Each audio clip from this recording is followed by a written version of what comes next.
Police সাহেবরা যদি আসে তার জবাব দেবেন তো? এই জবাব দেবেন তো? গণতান্ত্রিক প্রক্রিয়ায় জবাব দেবেন। তাকে জিজ্ঞাসা করবে 5 বছর আমরা ভোট দিয়েছি, এটা তোমাকে আগে জবাব দিতে হবে। শুভেন্দু অধিকারী যখন মুসলমানদের বিরুদ্ধে কথা বলেছিল, তোমার তিনি কি করেছে আগে জবাব দাও, তারপরে বিজেপির ভয় আমাদেরকে দেখাবে। জিজ্ঞাসা করবেন এই 5 বছরে কটা মুসলিম ছেলে চাকরি পেয়েছে, তার জবাব আগে দাও, তারপর তুমি বিজেপির ভয় দেখাবে।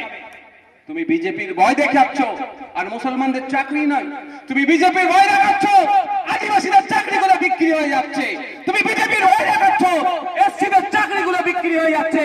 তোমার মুখে কথা নাই, আর পরিযায়ী পাখির মতো বছরে একবার 5 বছর পর পর এসে বিজেপির ভয় দেখিয়ে আমাদের ভোট লুটেছিল 2021-এ। আর আমরা হতে দেব না। কে আসবে কে যাবে আমার দেখার দরকার নাই। 2026 সালে আমরা 10 থেকে 20টা বিধানসভায় পাঠাবো, যেন নওশাদ সিদ্দিকীর মতো লড়ে নেওয়ার মতো মানুষ হবে তো নাকি? এই চক্করে যদি আপনারা পড়েন, আবার বিজেপিকে আটকাতে হবে, তাহলে কি হবে? আবার তৃণমূলকে বলবে ভোট দাও, তাই তো নাকি? একবার ওটা বলেন, আর একবার বলেন। যা হয়ে গেছে হয়ে গেছে, আর নয়, আর ভয় পাওয়ার জায়গা নয়।